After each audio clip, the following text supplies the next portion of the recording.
So I've been wondering for a very long time now on whether a small channel can trigger the algorithm for the YouTube browse feature, and at what number of views would a vlog or a video need for that to happen.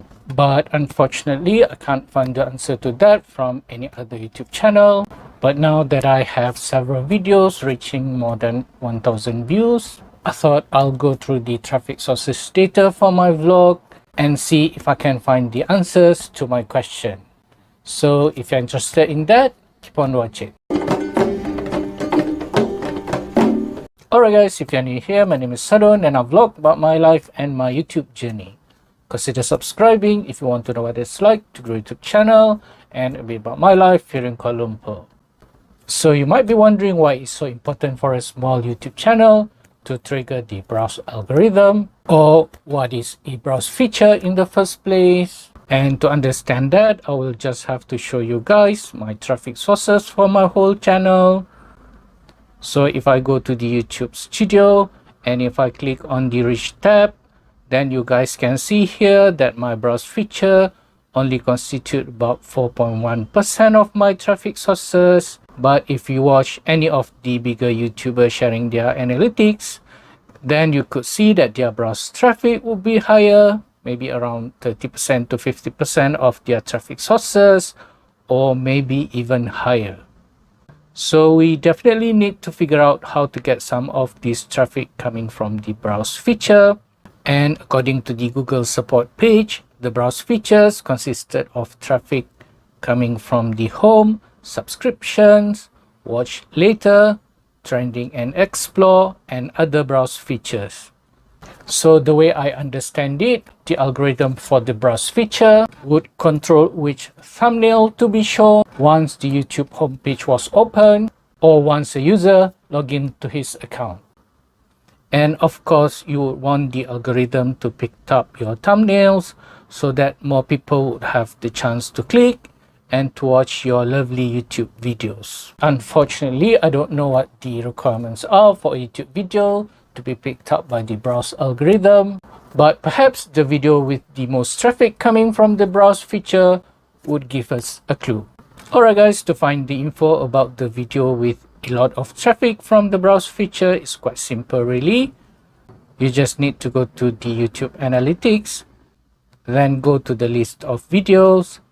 Let me just sort mine to the most popular one, then click on the analytic, then click on reach tab, and then look under the traffic source types. So for this house tour video, I have 88% of the traffic coming from search and only about 2% coming from the browse feature. So that's quite low for a video with 6,000 views. So we are going to skip that.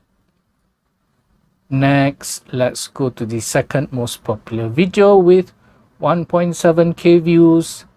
So this one has 75% of the views coming from search and about 2% from the browse feature. So the browse traffic is still low.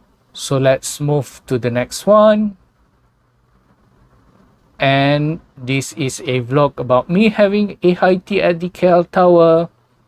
It has a 1.5k views in total, and 69% are coming from search and 6.8% from browse. So this one looks promising. So let's just look at its analytics further. So here we are with the graph for the traffic sources, and I'm just going to check the browse traffic to highlight it.